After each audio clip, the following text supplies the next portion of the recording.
What's up, fellas? Hey, man. How are y'all? How you doing? Good. Man, we're going to jump right into this. So I want y'all to introduce yourselves and kind of talk about what we have going on right now. I'm Keith Carter, and I am one of the co-owners of Shreveport Rouxgaroux and a business owner here in Shreveport, Northwest Louisiana. And here to introduce one of our star players. I'm Zach Hannibal, DB, player for Shreveport Rouxgaroux. Awesome. How long you been playing? Football? Yeah.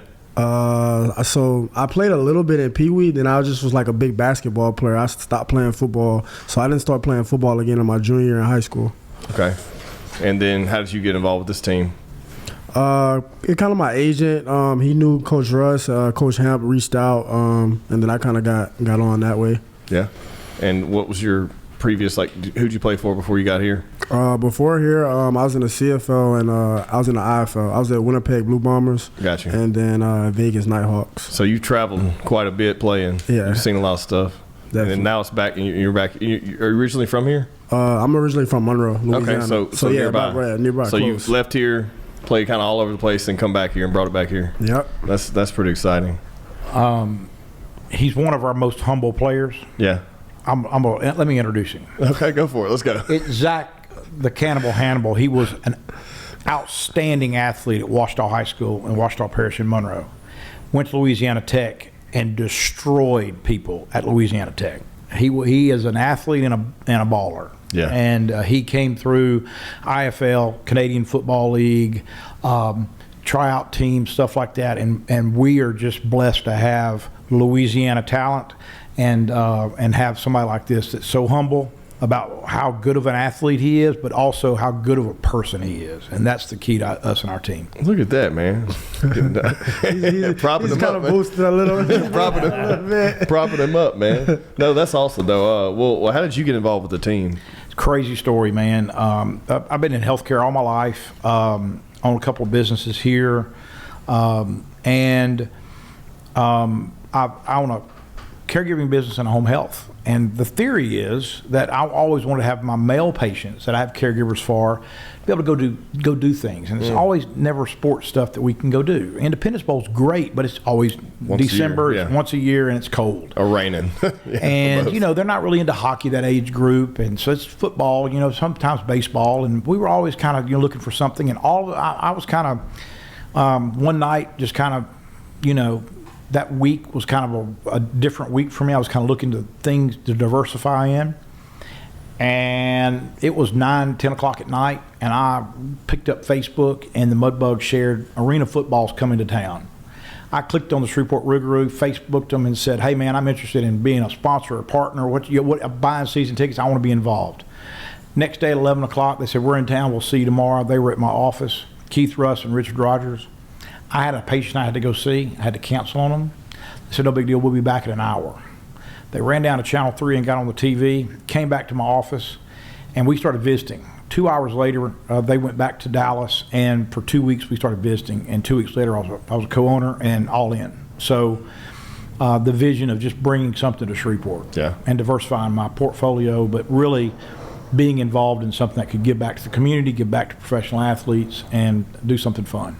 And you originally from here? I am. Yeah. I am. Where'd you go to school? Northwood. Okay. So I went to Northwood, graduated, went to Northeast, which is now ULM, and then to LSU. Gotcha. Yep. Okay. Well, yeah, it's something exciting coming back. That's why we're excited to be involved on the other side of it, outside of this space. But because for the longest time we had the Battle Wings, and then when that went away, there just really wasn't. There's a void to fill that hadn't been filled this whole time, right? And I didn't know.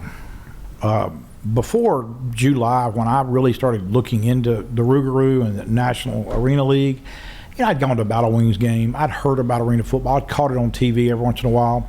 But I didn't realize, and now I do, 6-8 months later, there has been a void in arena football from the Battle Wings left and became the Voodoo down south, and the Voodoo last year is no longer in existence. There is a statewide void of arena football, and there is a lot of fans here. Yeah. And I didn't realize that because I guess the transition of when Battle Wings kind of went away, and I was in the age group of just becoming an adult, and that wasn't what I was focused on. Then looking back, it's like how many fans showed up and participated, and how engaged y'all are in this league with the viewers, and the people that are in the stands, and also the community. Like, what have you seen, like, doing this, like just how it's developed already, being, 2 games in? I think it's developed a lot, and it's also cool to see some of the kids, because this week we've been going to some of the schools. We have a Salvation Army thing later that we'll be doing a little camp with the kids. This past weekend at D1 we had a little camp with the kids, and just seeing them we talk to them every day, and then seeing them come to the game, and they're packed. They're so excited. They come down, interact with us after the game, and even just talking to the regular adult fans, just seeing them in the community, going to some of their restaurants, their places, interacting with them, and they come and see us play. I think it's been a really good outcome. Yeah, I think it's pretty cool too, because they can't really do that with high school ball, right? Because you're so separated from the field, right? And you can't do it with. I mean, you can't afford to go to NFL games, right? And you really can't do it with college ball either, because you're so separated. Really? You guys kind of close the gap there, where you can actually interact and reach out, and touch those people, and say, hey, look, this is what it's about. This is what you got to look forward to. Give you guys some guys to look up to, stuff like that. It's we're an expansion team. This came from just an idea and a contract, right? And people organically. We don't have a front office. We don't have staff. It's the 3 owners, our coaches, our players, and our volunteers, really, and organic businesses that have partnered with us and said, look, we're going to help you. We're going to help you. You guys, Red Wolf Media, even hosting our coaches show down the street at Flying Heart, Big Country, D1 Athletics. We could not do that if D1. I went to D1. I pulled in. It was August, and said, look, this is what we're wanting to do this. He made a phone call to the owner. It's a friend of ours from Shreveport, and he said, we're all in. And they've done a great job. So it's just organically the people that want to see this successful being involved, and it'll pay off in the end, because the rewards are already coming in. Yeah. We're seeing that already, and it's sweat equity right now. You're bootstrapping it. Yeah, and that's awesome to see from the ground up, instead of just a bunch of investors coming in, throwing something together, and there's no you can't see the work. That's right. Everyone can see the work and see what you guys are doing, and from the coaches to the players to the people coming in to the bringing up these local guys like you yourself and some of these guys coming out of high school, and it's just been cool to see, because I'm not traditionally I wouldn't have this sit down, because I'm not a football guy. I watch football socially, but I'm not one of those guys that can tell you stats or players or whatever. But it's just been exciting to see this development. Now, if we talk about mixed martial arts, I'll sit here and talk to you about it for 5 hours, but that's just how I am. But it is exciting to I played football growing up, but I just never was hey, I'm all in on football. But it's been exciting to see you guys develop, and grow. That's a funny thing you talked about. Mixed martial arts is big here, but when you kind of look at this thing in a capsule. We know the NFL's popular. Yeah. We know college football is popular. Yeah. But have you really thought about all the kids from Pop Warner to junior high to high school that play football? Hundreds of thousands of kids. And there's a large gap between playing college football and a larger gap to play the NFL. Most definitely. What we have got is the springtime of arena football, filling that gap to where the kids now can actually go meet a professional athlete, get their signature on a ball, come to an arena, efficient, right? I mean, a family 4-pack we're doing with 4 Cokes, 4 popcorn, 4 tickets, $64. You can't go to the movie. Can't beat it, no. So that's what drives me and our partners. Is 6 months ago it was a dream. We were planning this. Today, in 2 days, we're going to have a game. Just got the ticket total for that pre-sold tickets for Saturday, and it's still Thursday. So we're pretty excited about that. Yeah, and that's a really good point. And also, to your point too, how many of those people that those kids that play Dixie or whatever, then go into high school, and then there's a disconnect and they don't really make it to college, but they still have talent. That's right. There is potential. Mm-hmm. We saw that in this sport. And the same thing for college. Something happens. Maybe there's an injury. Maybe there's a setback. Maybe there's disciplinary action, whatever it is, they don't make it to any type of draft. There's potential here to fill a gap, and also they can still do what they love to do and make money doing it. You know, aside from Zach, two of our best athletes on our team are a little older. They've been in arena football. A couple have been in the NFL. Tank from Evangel played in the NFL. A little older, NFL'd out, but he's a baller. He's an athlete. He can play both sides of the ball. He can kick. He can punt return. He can. We don't have punts, but he can kick off. He can. So he's a total athlete, right? And he's one of our star players. And he's a local guy. He went to Evangel. People are in the crowd that went to school with him. Yeah. You know, Denarius Antoine, older guy, New Orleans, New Iberia, family guy, right? So up here playing. He's a baller. He's an athlete. So those guys are able to come back and still do what they love, and still have the body and the athleticism to do it, and for us to provide and put together a product, not only as owners of the team, but actually owners of the community that's supporting it, and that's what's key, and that's what drives me, right? Yeah. You know, I'm not retiring. No, none of our owners are retiring from the Rouxgaroux arena football, right? And none of our players are either. But if we all have that common goal of being successful and providing something that's fun, that's safe, and give back to the community, that's key. Yeah, I mean, the more options people have for entertainment in this area, the better it is for everyone, right? And especially utilizing, you guys have also partnered with the Mudbugs, which is great because they already have a captive audience. You guys are sharing that facility, so you get to both play off of each other. And they've been here for quite a while, and 22 years. Yeah, and off and on, but they know the market. And, that's right. And being able to work with them, it's got to be a little more exciting than just kind of stepping in with, it is no landscape, that's the two. When I stepped in, they had just signed the day before the Hirsch contract with the Mudbugs, and we had the expansion team. We had the expansion team contract with the NAL, which is a different league than everything else in arena football, which is enticing for me to invest in, and then having the Hirsch contract of a turnkey operation. So, I remember I was here 22 years ago when hockey came, and nobody said hockey, and everybody said no one's going to that. No one's going to that. And they're putting 3,500, 4,000 people in the stands, selling out sometimes when they have events like we're having this Saturday. So they've got a proven sport, they've got a proven concept. Scott and Paige, they do a great job at game ops and managing the Hirsch. It's an older building. I mean, we're playing Saturday in 2025 in Hirsch Coliseum, and Elvis played there. Yeah. 50 years ago, 60 years ago. Yeah. I mean, if you think about it, right?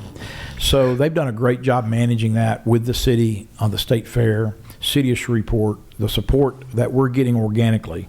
Because, Shreveport Bossier, the Arklatex, a lot of naysayers. There are a lot of people. Always. Yeah. And, they're going to come around, but we're here. And that's the good news is we're getting the support that we need. Yeah, I mean, it's something exciting. Just like I said, giving the community something else to do, and just more positive influence on the economy here as well.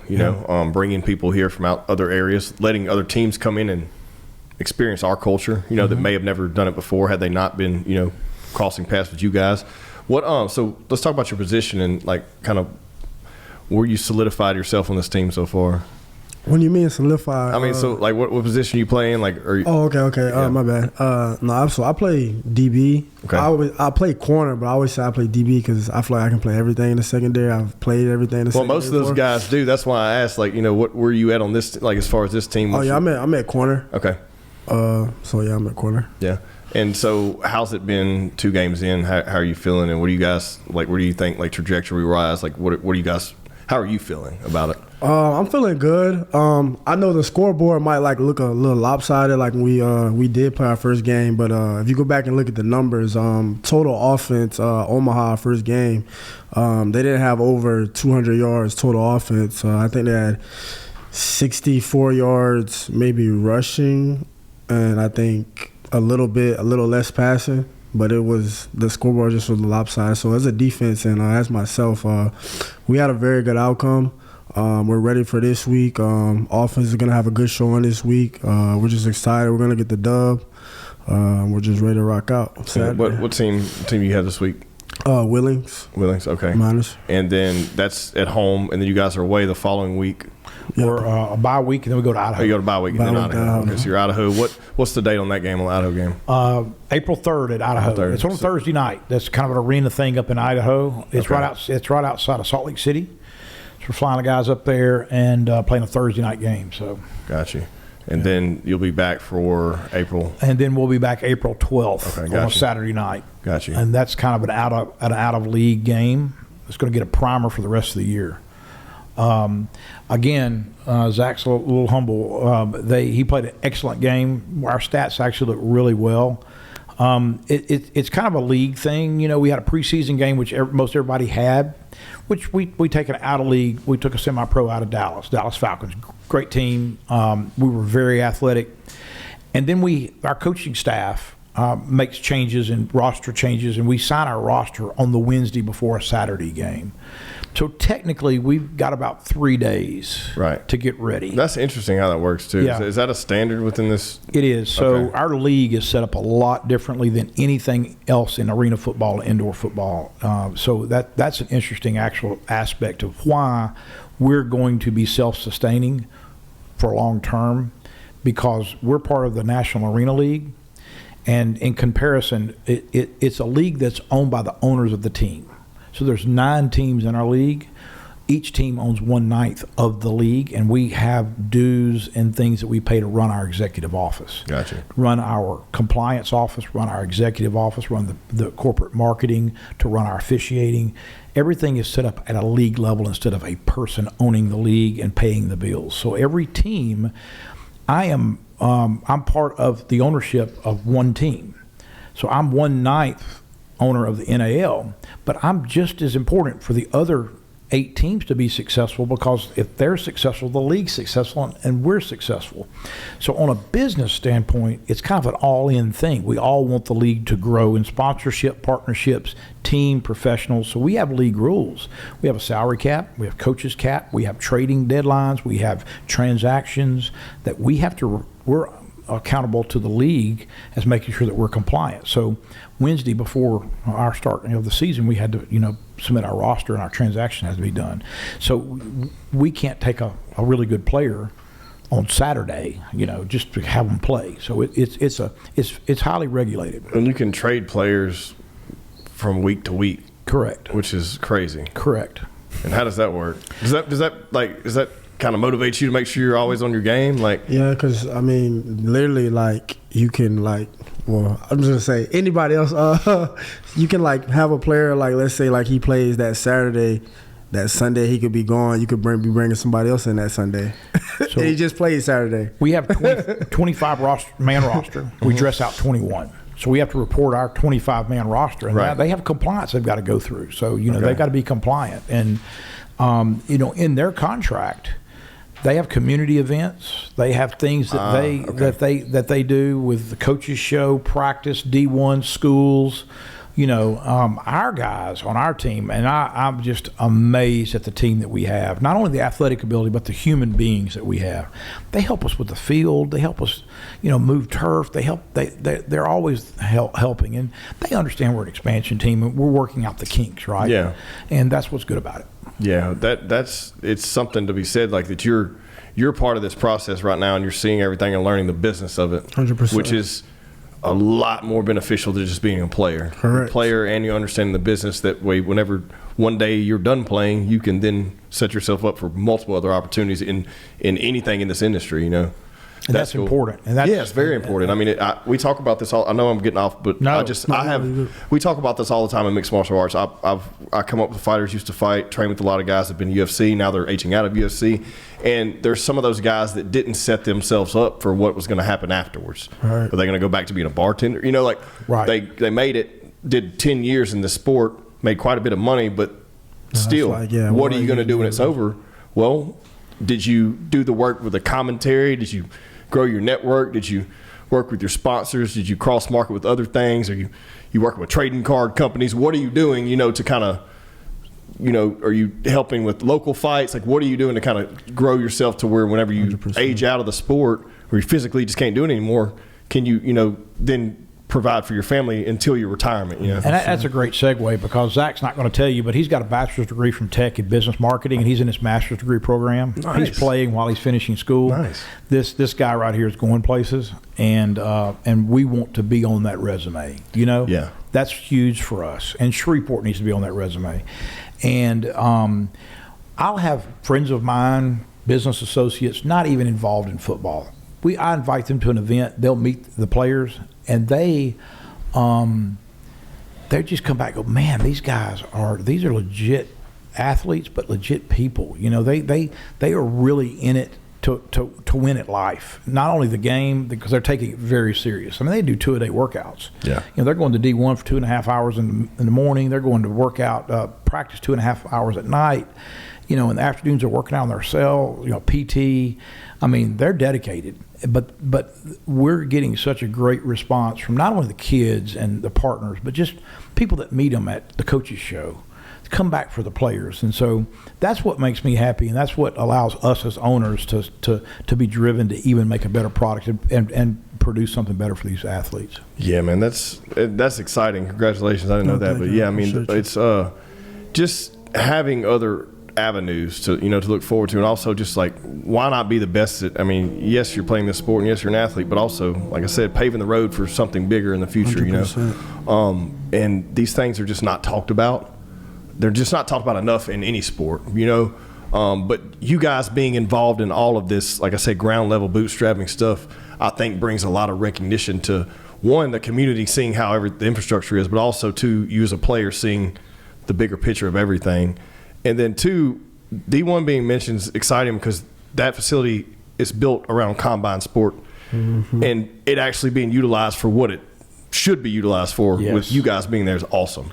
And I'm sure they were excited to have you guys, because it's like, yes, that facility is amazing, but like getting the athletes like you guys in there and actually using it as it was like what it was built around, Correct. And Ethan, I'll shout out to Ethan. He's doing a great job, man. He's got a great team. Our team is going over there. They've got the workouts. We did tryouts there twice. Yeah. So our second tryout, we had over 50 players, athletes come out for tryouts. We took 18 to camp. It was amazing. So that's just the organic stuff. I call it organic love. I said, what people always ask, what can you do? Of course, I'd love to have partners, love to have sponsors, love to buy suites and buy tickets, but support is free, man. Yeah. What you're doing for us right now, I mean, this kind of stuff is just getting the word out that we're doing it for the right reason, and I'll stand behind it. Yeah. And I'll go ahead and throw it out there, man. 2,000 people have just got the text. 2,000 pre-tickets are sold for Saturday. That's awesome. I mean, that's amazing. That's awesome, right? And what does that stadium hold? What's the max capacity? Max capacity for banners down. Banners out, everything is like 7,000. Right, but banners down. Banners down 3,500. 3,500. So dude, it's a full house. You're 3/4 way sold out already, and you're not even open yet. Correct. And this is a market that excites me, because I'm a part of putting on a lot of large events, and this market is a last-minute market. Yep. And it takes a while to train them to not be. Because if you go to any other bigger city, you're not waiting around till the day of to get your tickets, because they're going to be gone. Mm-hmm. I'm liking that we are starting to train this market to be prepared and make plans ahead of time, that we're not just going to show up and think you're going to get in at the door like the club, because, last-minute stuff. Yeah, because, I mean, as you have more high-quality events, then you have to plan to make sure you can make these things too. I think the weather's going to be good. We don't have a lot of events. The last 2 home games, we had a lot of events. Our preseason game was on the Friday that we moved to Friday because of Mardi Gras. The last Saturday, we had weather. It was a huge barbecue event at the East Bank here. I mean, just had that Gumbo Gladiators. The Gumbo Gladiators downtown, and still had over 2,000 people there. Yeah. Right now, for Saturday, 2,000 tickets have already been sold as of noon today. That's awesome. So, and we hadn't even started our tailgate season yet. Oh, and some tailgating? Yeah, and so we're going to be doing tailgating. That's all. That's exciting. Just kind of like the Independence Bowl sets up my goal. Dude, I want to come. Do you know anybody that's good at barbecue? Do you know anybody that does anything with barbecue? I'm definitely interested in that. I would love to have a barbecue off, or I throw my chicken thighs up there with anybody. Mine's on a Traeger. Start somewhere, man. You got to start somewhere. somewhere. Right? No, dude, that's cool. What's your favorite food to barbecue? I wanted to ask you that. Man, I do so much. Whole hog's exciting. I have Okay. one. I actually have one right now in the back of the truck in an ice chest that I'm doing for as a favor for some family of these guys down here for a wedding. So I'll do that Saturday. What's the time on that? That one's a 65 pounder, so we're probably looking about 20 hours. Okay. Whole hog. So Yeah. Like Yeah, it's in the back of my the truck. entire hog. really? I'll show you when we get there. So my dad, I grew up in Blanchard. Okay. Yeah. So Poke Salad Festival. Poke in salad, yeah, Blanchard. that's a big thing. My dad was ran the bank in Blanchard, so I was a kid, like 8 years old. They had these big box that they would do whole hogs Mm-hmm. in for poke salads, and it was a 3-day, all night. It was a couple 100 pounders probably. Yeah, I mean it was an event, right? So I'm very familiar with whole hog. Yeah, I'm excited. That's probably my favorite thing because it just sets me apart from everyone else because there's not a lot of people that do it around here. Right. And if you can hire me to do it, not just people doing it on the Right. weekends. But We appreciate you volunteering to come out to our next home game for a whole hog cook-off. Ooh, man, you must not see the price tag on those. Yeah, things. those I know those kind of pricey. No, but we go down and compete in Hogs for the Cause every year, which is a huge competition to raise money for pediatric brain cancer, and that's what everything I do down here is prepping a raise to go down there and then compete with my team with the whole hog and all So that. when stuff. are we going to Memphis in May? Memphis in May, man. That's on my dude. May one. Is that a man. checklist? Yeah, 2 or 3 years, probably. Yeah. 2 or 3 years. What is that? The largest competition in the United States for barbecue, Memphis in May. It's massive, man. And Houston Rodeo is a massive one. Yep. Hogs is a massive one. I'm excited to be part of Hogs because these teams are so large. They're funded by like attorneys and local business owners in like the New Orleans area. So they fly in chefs and pitmasters from all over the world to cook for them. So they don't cook. They just party and hang out. And it's bragging rights if their team wins. What's Mixon's name? Marvin Mixon? Yeah. Myron Mixon, excuse me. Myron, yeah. Yeah, but those kind of people come in, they pay for them to come in and cook for the weekend and leave. And it's just bragging rights if they win, but it's all to raise money for charity. And it started as just 2 guys in the park drinking beer. Right. And grew into always starts like that, doesn't it? raised $4 million last year. It always starts. Yeah, off track. No, it's a great track because I would love to come up with something to where we could, people have said, look, we do like Independence Bowl bounce houses and we do tailgate area on a Saturday evening and do a barbecue and have some celebrity judges and come up with something to where we can get some local involvement. I'd love to sponsor something like that and have you guys. Yeah, we'll definitely look at that. That's how you get me, man. Gut check me there. My arm's not twisted at all when it comes to that kind of stuff. I think Mayor Arsenault agreed that he would be a celebrity judge for us, and I can probably get a couple more people. It works for me. So I think that we could really open this thing up and make it fun. Hey, I'm down. We'll talk about it. Yep. I'm definitely down. Let's run through the schedule real quick and what does it look like, who you guys are playing, and tell me are you watching tape or any of this stuff, or like are you one of those guys that don't worry about it, or? No, gotta watch tape. Gotta be a film rat because how else are you gonna prepare? You can't go out there blind. It's like a test. You go into a test you haven't studied. How you expect to pass it? I love it, man. So are you just watching each week whatever team's coming up? Are you studying all of them? Like what? So I try to take it like 1 week at a time. Because we have the motto go 1-0 every week. Be focused on just that opponent. Yeah. But I do mine as far as because I play DB. First I look at the receiver splits, his name, how he runs his routes, big, small, tall. Does he block? Does he want to block? Does he catch the ball good? Then now I'm looking at formations. What are they doing? Two by if they're empty, 2x1, kind of like that. So that's how I. What about that motion? Down. That's something that's new. Yeah, there's the loop motion, which is the receivers they loop around, or there's the high motion, which you can come straight across, or they can do which is a regular jet motion off the loop, which is kind of different than regular ball. It's everybody's on the line of scrimmage. Yeah. Then the jet and the high motions is they're moving on the snap of the ball from back there. And so this too, you don't have a lot of room to read anything either. Yeah, you don't. It's like a second, maybe you have a second. Way super fast. So your game IQ has to be a lot higher than just a rookie coming into college ball or something that really hasn't experienced all that rushing. 100%, because I mean, you got vet quarterbacks who can vet receivers too. As soon as the receiver comes down, he's sitting right now. The wall's right there. That's a super quick throw, so they can literally hit you all the way down the field. Just hitches. And talk about that too, because there's a lot of people that I've sit in on the coaches show enough to know, like, you know, these things. But there's a lot of people that are in my captive audience that probably have no idea how this sport differs from the actual, you know, regular game of football. So talk about the wall and just kind of, if you walk people through how that works, if you don't mind. So yeah, the walls. We always say the wall's undefeated. Like, you hit that wall, like that wall ain't moving. But that's your out of bounds, right? That's your. So let's say like let's say like I catch an interception, and let's say like I catch it, like I bounce off the wall, but no one touches me. I'm still up.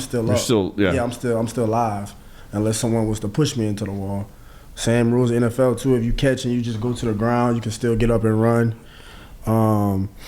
Like I said before, the high motions coming down, that's a lot different. I feel like the game's a lot quicker, especially me being at DB. You know, quarterback. You know you take a 3-step drop, then deep ball 5-step drop, then farther than that, farther down the field. Here it's more right now. Everything's right now. Even if you're going deep, you might take 2 steps. Now you're letting it go because the field's not as far. So the keys are a lot different and the reading is a lot faster. And also at the linebackers, they're signaling. You have to be at 5 yards if you are blitzing at linebacker. Whether in the NFL you can fake like you're finna blitz, come back, do all that. You have to let them know. You have to declare every time the linebacker at 5 yards, and only one person can go. And if that linebacker's not at least at 5 yards, he gets a penalty. So I think that's all like the different parts. And then you have you can't just run out of bounds. Yeah, no, you can't. Yeah, you're either going to hit the wall or someone's going to hit you. Yeah. So it ain't no slide. So there's no getting away from a hit. Yeah. You're either going to create the hit or someone else is going to hit you. 100%. Yeah, and that's something I think people need to understand. But it also makes the game more exciting too. 100%. They ask what is arena football? We came up with it's NFL meets hockey meets professional wrestling. 100%. It's a good. I mean, yeah, it's a good description. It's football, but we're playing it on a hockey rink. Yeah. And it's exciting. We have the game day, the personalities. We have the involvement of the fans, kind of like the WWE or WWF, something like that. Yeah. And that's kind of a cool analogy, I thought. Yeah, and you've been able to, I guess, each one of you guys develop your own kind of identity out there. Like, have you fell into yours yet? Or are you still trying to find that? Or no, I think I fell into my identity. I mean, I'm kind of like he says, like I be kind of, I talk a little bit, but I kind of be locked in. I be zoned in, like I be kind of, just chill. So they know you're taking it serious the whole time. 100%. You're not out there showboating and clowning. He's very, very humble, and that's his athleticism and his Zach just lets his actions speak for themselves. Right. There's a lot of people that you'll find run their mouth and good and bad.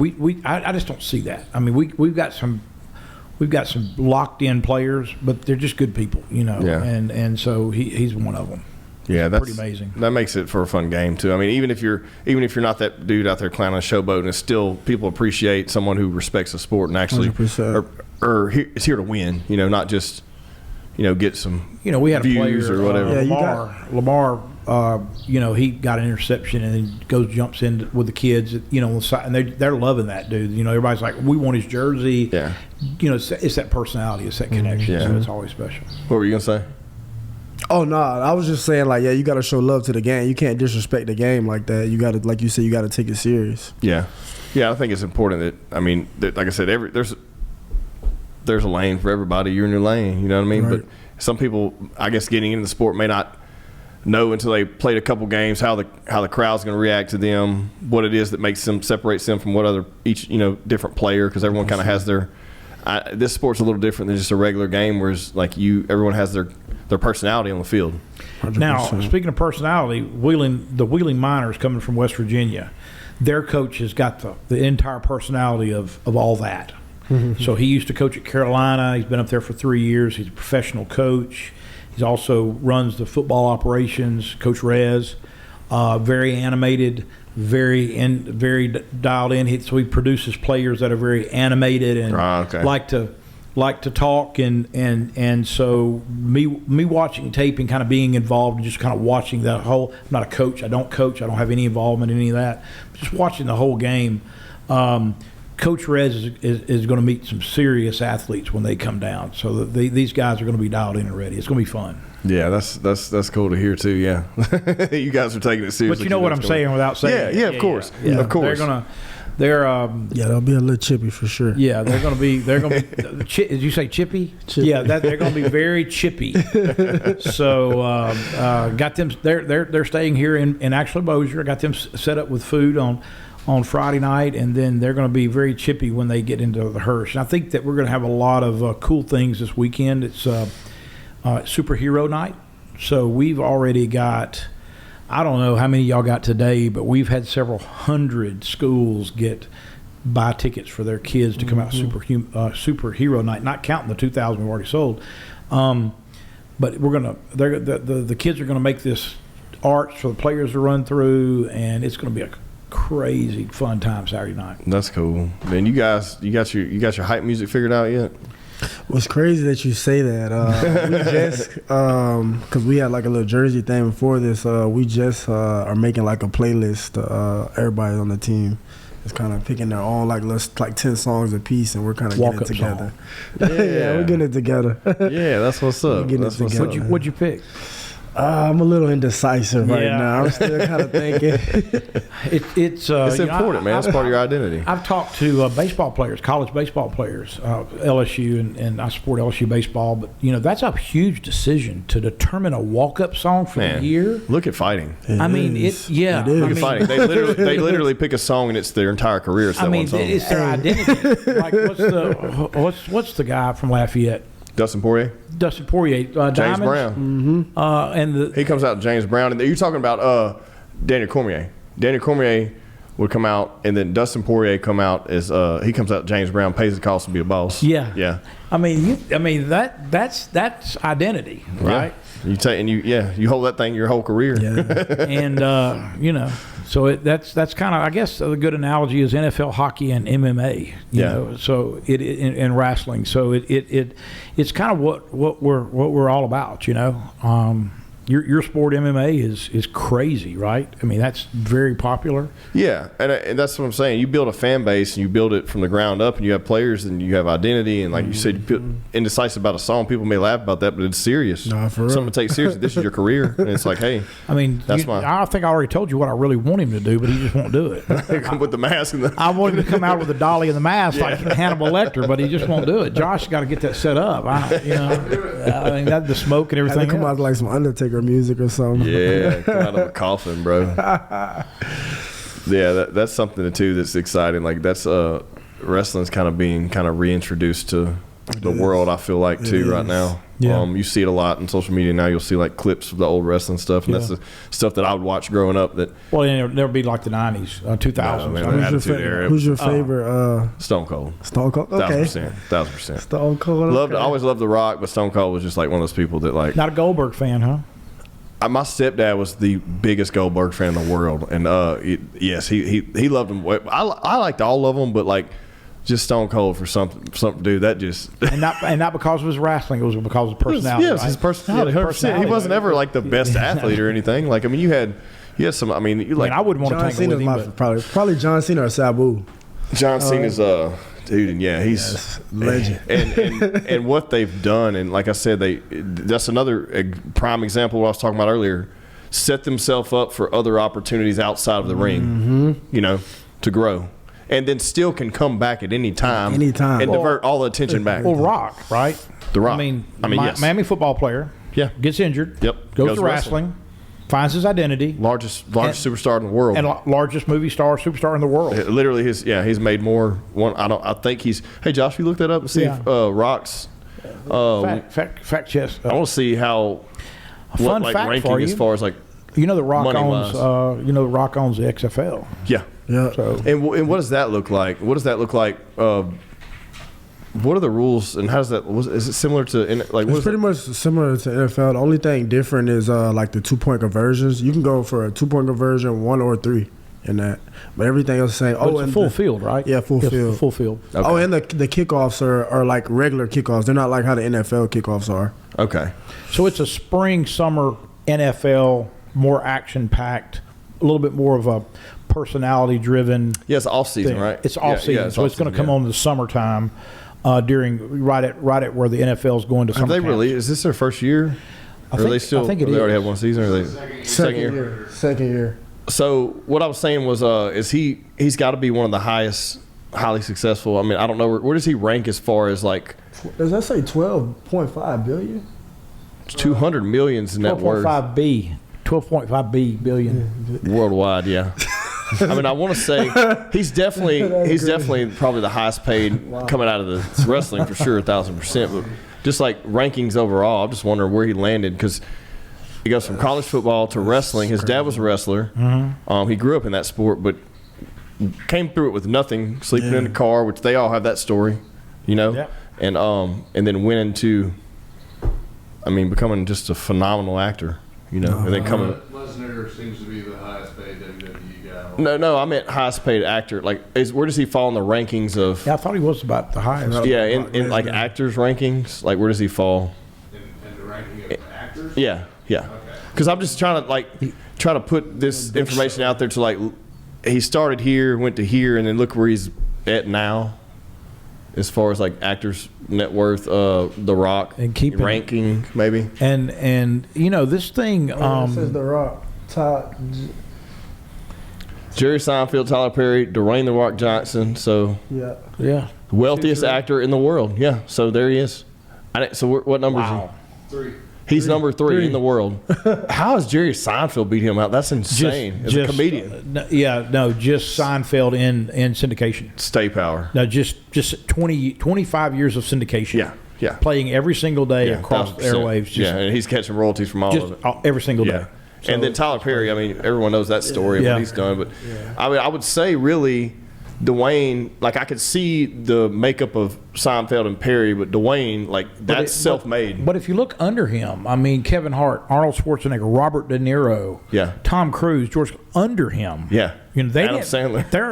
They're wrestlers. I Yeah. mean, he's a wrestler. Yeah. You know. That's insane, man. So it's kind of crazy. That's kind of what we want because we're going to see some more expansion. Yeah. And we're going to see some expansion in this area, and these players that are organically coming here and dedicating to make themselves and us successful are going to have long futures.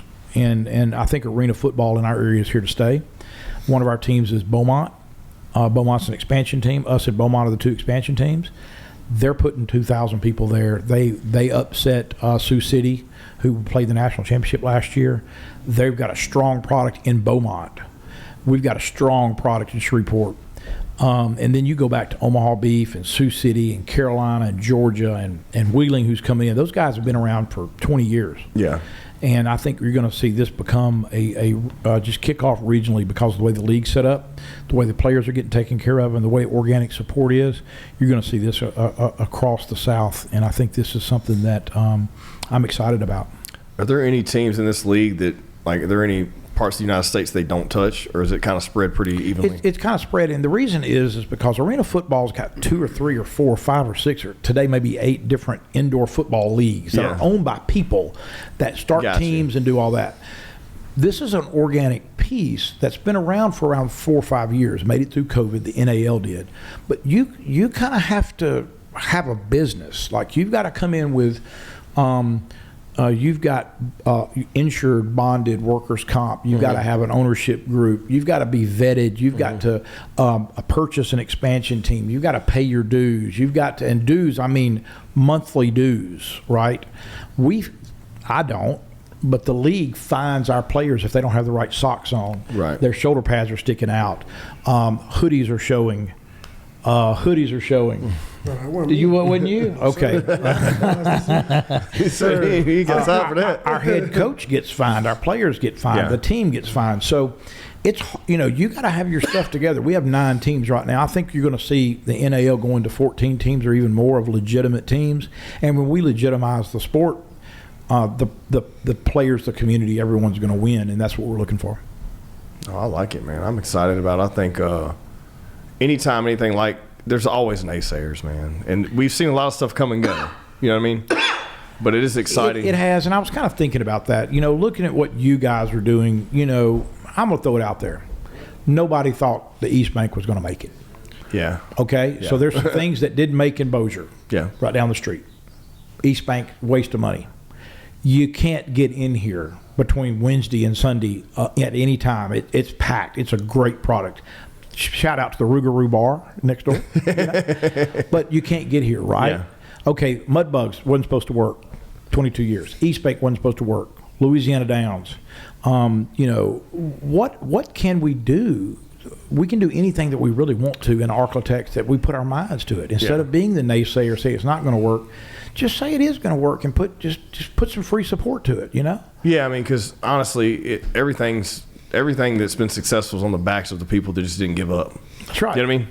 And whether it's the players, the coaches, the staff, the business owners in this area, whatever it is, that's always what it is, on the backs of the people that don't give up, If someone's trying to come in quick, make some money, and leave, nothing's ever going to be successful. That's but right. if you guys are looking at this for, looking down the road. And I think our Arklatex, Shreveport Bossier, there's a lot of investment coming here, what they're doing in downtown Shreveport, what you guys are doing here at East Bank, the live casino. I think there's a lot of opportunity. And I think that we all just come together and go, let's all make it successful, and everybody has a voice in the success. There's a lot of old heads and old people that been around for a while that wait for it to fail to say, I told you so, and I'll face them because I'm keeping the receipts, right? Yeah. I'm keeping the receipts. We're going to be successful, and we want everyone to be a part of it. And we will not forget the friends that stood up beside us, that helped us when we didn't have anything, right? And we're not where we want to be. It's just one step at a time, you know. And we just want to, show that support that we're here and getting across everything, and just really excited about it. Well, enough said, bro. We'll close it there. Any last words or anything? Yeah. Go Rouxgaroux.com. Go to get tickets. What's the key is you can go on that Igniter and you can pick your tickets. It'll give you the best tickets. But you can go pick your tickets out, right? We'll sell tickets $22. Yeah. We want to sell tickets. We want to get people there. We have partners, we have sponsors, we have vending. And I'll be remiss if I didn't shout out to our fan club we started, the Roux Crew. It's Roux Crew on Facebook. Heather Fontenot volunteered, said, I just want to be involved in this. I got 3 sons, I want them somebody to look up to. My husband's involved in stuff. We want to be involved in the community. She's been working, man, and the fan club people are coming out volunteering to help us out. I'd be remiss if I didn't mention them and just you guys and what you guys are helping us out with, and really all of Shreveport, feeding our players, housing our players, supporting our players, getting us stickers and patches and things that we need last minute because, we forget about stuff. We're an expansion team. Yeah. And we just wanted to say thanks. Thanks for doing this. Awesome.